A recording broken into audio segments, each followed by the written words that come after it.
Bonsoir, je fais cette petite vidéo qui n'était pas prévue. Je voudrais vous parler de Luisa Picaretta et de la divine volonté. Je vais vous dire tout de suite, je ne suis pas du tout partisan de cette femme et encore moins de ses écrits. En tout cas, du peu que j'en vois. Voilà. Pour tout de suite poser les choses, je ne suis rien. Je ne suis qu'un jeune converti de l'athéisme qui a vu plein de choses, qui ensuite est devenu catholique. Je le raconte dans mon témoignage. Voilà. Ma vie, elle est ce qu'elle est. Il y a des bonnes choses, il y a des très mauvaises choses. Je le répète, je suis un pécheur, un vrai pécheur. Et je ne dis pas ça avec une fausse humilité. Je dis ça parce que c'est ce que je suis. C'est juste en préambule que je vous dis ça. Pourquoi je vous dis ça? C'est parce que je ne sais pas si Luisa Picaretta vient réellement de Dieu ou pas. Peut-être, et que Dieu m'en excuse, et que Luisa Picaretta, si elle est au ciel, me pardonne. Je n'ai peut-être pas les connaissances suffisantes, ou je suis peut-être dans l'erreur quand je pense qu'il faut se méfier de l'œuvre de cette femme et de surtout ce que fait cette communauté en permanence sur Internet. Moi, j'utilise toujours la même clé de discernement, celle que le Christ nous donne. Vous jugerez un arbre à ses fruits. Un bon arbre porte de bons fruits. On ne trouve pas de bons fruits sur un arbre gâté. Voilà. Eh bien, moi, ce que je vois de gens qui suivent Luisa Picaretta, je vois des gens d'un orgueil absolu. Désolé. J'ai pas dit que tous étaient comme ça. Que les gens qui suivent cela ne prennent pas mal, ce n'est pas une attaque. Je fais juste cette vidéo parce que je sens dans mon cœur qu'il me faut prévenir des abus spirituels. Je pense qu'avec cette femme, on est typiquement, avec les écrits de cette femme, dans quelque chose, en tout cas ce que sa communauté en transparaît, je vais être cru, mais j'avais appelé ça de la branlette spirituelle. Et je pense que c'est les gens qui suivent cette femme, j'ai pas dit que cette femme venait du diable, mais les gens qui suivent cette femme sont mal inspirés. Pourquoi? Parce qu'on voit dans leurs mots, on voit dans leurs écrits, on voit dans leurs vidéos, on voit dans leurs commentaires, en tout cas de ce que j'ai vu, un orgueil absolu. Des gens qui pensent qu'ils vivent la divine volonté, c'est-à-dire qu'ils sont le fruit de la divine volonté. Ça se répand comme une traînée de poudre sur Internet. Moi, je vous le dis, regardez dans quel état est l'Église aujourd'hui. Si réellement on avait tant de gens qui incarnaient la divine volonté, qui la vivaient, pensez-vous qu'on serait dans cet état de crise actuelle, de déliquescence totale de la foi? Honnêtement, je ne crois pas. On ne peut pas reprocher aux gens qui suivent Luisa Picaretta d'être incroyants. Ce sont des vrais croyants, ça c'est vrai. Ils sont la foi. Mais je pense que c'est un extrême du spirituel. Je ne sais pas si les gens vont bien comprendre ce que je veux dire, mais je perçois là-dedans quelque chose d'extrémiste spirituel, c'est-à-dire comme si en fait on faisait fi du corps, on faisait fi de ce qu'on est, de notre vie, de notre incarnation. On faisait fi de ce que Jésus nous a dit quand il nous a dit « Vous n'êtes plus du monde, mais vous êtes dans le monde ».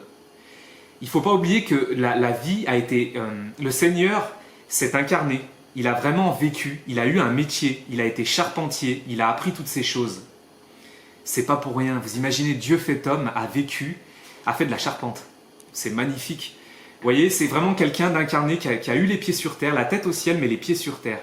Moi, je lis ce que je lis là, sur la divine volonté, Luisa Picaretta, et ce qu'il en ressort des gens qui la suivent, je vois des gens qui n'ont pas les pieds sur terre. Des gens qui se prétendent comme étant l'incarnation de la divine volonté. C'est tout l'inverse de ce que les saints nous ont toujours dit. Les saints ont toujours dit qu'ils étaient des pécheurs. Ils ont toujours montré aussi leur faiblesse. Et c'est dans leur faiblesse qu'ils ont été forts. Comme le dit saint Paul, c'est dans mes faiblesses, Seigneur, que tu peux agir et me rendre fort. Et oui, parce que grâce à nos faiblesses, eh bien, le Seigneur s'en sert pour mieux répandre son œuvre. Un exemple, je suis arrogant et orgueilleux. J'ai un caractère fort. J'ai toujours été comme ça. j'ai avancé dans le christianisme, je suis toujours comme ça. J'ai eu beaucoup d'épreuves et j'ai toujours des tendances pécheresses. C'est comme ça. Le Seigneur se sert aussi de ce que je suis pour peut-être parler là maintenant sur Internet de temps en temps. C'est comme ça. Il se sert des gens aussi comme moi. Et pourtant, je suis un pécheur. Mais vraiment. Et je suis un... Des gens vont me détester parce qu'ils vont dire que je suis un orgueilleux, etc. Vous avez raison. Je suis un orgueilleux, je suis un arrogant. Et la première des choses, c'est de le reconnaître. Moi, quand je discute avec les gens de cette communauté-là, je vois des gens qui, si on les écoute, ce ne sont pas des pécheurs. Je ne sais même pas du coup s'ils vont se confesser. Même le Christ n'a pas parlé comme eux. C'est d'une arrogance sans nom. Et à chaque fois que vous leur dites quelque chose, ils disent « Ah mais c'est ton ego qui parle. En fait, la divine volonté en moi, il faut que tu l'apprécies. Si tu ne l'apprécies pas, c'est ton ego qui ressort. Quand tu me contredis, c'est en fait ton propre péché qui éclate à la vue de tout le monde. » Même le Seigneur n'a pas parlé comme ça. Dieu fait homme, le logos, le verbe fait chair, n'a pas parlé comme ça. Vous vous rendez compte? Je vous mets en garde. Je n'ai pas dit que vous devez balancer tous ces écrits, ne plus mettre de la foi dedans. Je vous dis juste attention aux dérives. Attention aux dérives spirituelles, aux gourous et à toutes ces choses-là. Ces gens-là n'ont plus les pieds sur terre. Notre Église est dans une période de crise essentiellement en Occident. On le voit. Il y a une crise de tout, des vocations, de la foi. Les Français n'ont plus la foi. Mais il n'y a pas qu'en France. Dans l'Europe entière et plus généralement dans l'Occident entier. On vit une période difficile. Et si on suit ces gens-là, on reste chez soi, tout ce qui est finalement de témoignage comme je le fais là par caméra, c'est qu'en fait je suis bouffé d'orgueil, bouffé d'ego, et donc pour flatter mon ego, je parle pour montrer que pour me faire passer pour quelqu'un, me gausser devant les gens, etc. Mais les évangiles ne sont-ils pas un témoignage? N'y a-t-il pas eu les journalistes de l'époque qui ont mis par écrit la tradition qui leur a été donnée, qu'ils ont reçue? C'est ça le témoignage. En faisant ces vidéos, je sais très bien qui je suis, ça ne changera pas. Et je n'en tire aucune gloire, au contraire, ça me coûte beaucoup en énergie, en temps, et je n'en gagne pas un centime. Voilà, c'est pas pour me justifier de ma chaîne ou quoi que ce soit que je fais ça.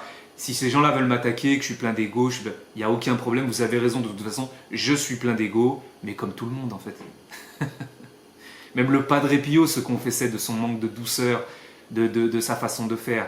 Vous voyez même dans les écrits de Saint Paul qui se vante d'avoir eu des choses incroyables, parce que c'est sa personnalité, c'est comme ça, c'est pas la perfection dont on nous demande. La perfection, c'est Dieu, d'accord? Et la très sainte Vierge, parce que c'est à part, c'est l'Immaculée Conception. Mais nous, et même les grands saints, c'est pas la perfection. C'est pas ce que nous demande le Seigneur. Il nous a fait comme des originaux avec un caractère, et il se sert de notre caractère, et il le sublime avec le temps. Mais ça reste nous. Il nous demande d'agir. C'est pas la divine volonté qui vit en nous, et nous qui sommes la divine volonté. Ça n'existe pas, ça. C'est nous qui, si on est bien inspiré, si on laisse le Seigneur vivre à travers nous, il va agir à travers nous, réellement. Regardez Jésus et Padre Pio, c'est deux personnalités très différentes. Et pourtant, le Seigneur a vécu pleinement dans le Padre Pio. Regardez les stigmates, regardez tout cela.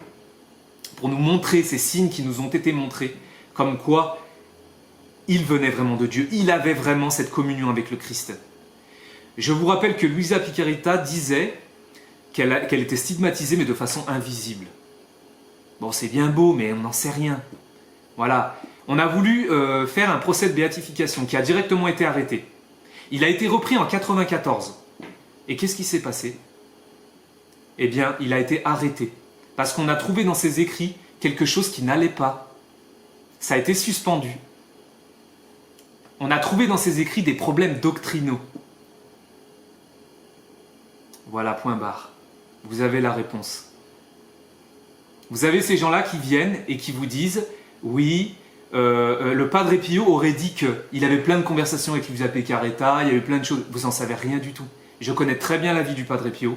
Je le prie tous les jours. Il m'a beaucoup parlé. Oui, je le dis. Il a parlé à un pécheur comme moi, mais il m'a beaucoup parlé. Pas parlé comme je vous parle là, hein, dans le cœur, dans des réponses, des choses incroyables, des signes très forts. J'ai jamais entendu parler de ça. Jamais j'ai entendu des choses sérieuses sur le fait qu'il ait parlé avec Luisa Picaretta, qu'il ait dit que c'était la sainte du 3e millénaire. Tout ça, c'est des choses qui sont répandues par sa communauté à Luisa Picaretta. Mais vous en savez rien. C'est peut-être vrai, hein. Vous en savez rien. Prudence. C'est l'Église qui nous dira si oui ou non cette femme vient de Dieu. Moi, ce que je vois, c'est qu'elle n'est pas béatifiée. Elle n'est surtout pas canonisée. Et quand on a ouvert son procès en béatification, il a été arrêté pour des problèmes doctrinaux. 2 fois. Même récemment. Donc imaginez-vous. Est-ce que ça veut dire qu'elle est forcément inspirée du démon? Non. Est-ce que c'est peut-être une sainte? Peut-être. En attendant, un devoir de réserve nous est imposé. Si réellement on veut être chrétien, catholique, l'humilité, la vraie, chers amis, c'est de reconnaître l'œuvre du Christ. L'œuvre du Christ, c'est son Église. Son Église, elle est inspirée de l'Esprit Saint. Elle a souvent abusé, c'est vrai, mais elle est capable de nous montrer quelle est la voie. Si, pour l'instant, elle n'est pas béatifiée, c'est pas pour rien. Peut-être qu'un jour ça changera. Peut-être. Je ne la condamne pas, Luisa Picaretta. Je ne suis rien, moi. Elle me dépasse 1000 fois s'il le faut. 10 000 fois, 1 milliard de fois. Je veux bien l'entendre. Mais attention, prudence, attention. C'est un petit peu comme les écrits de Maria Valtorta.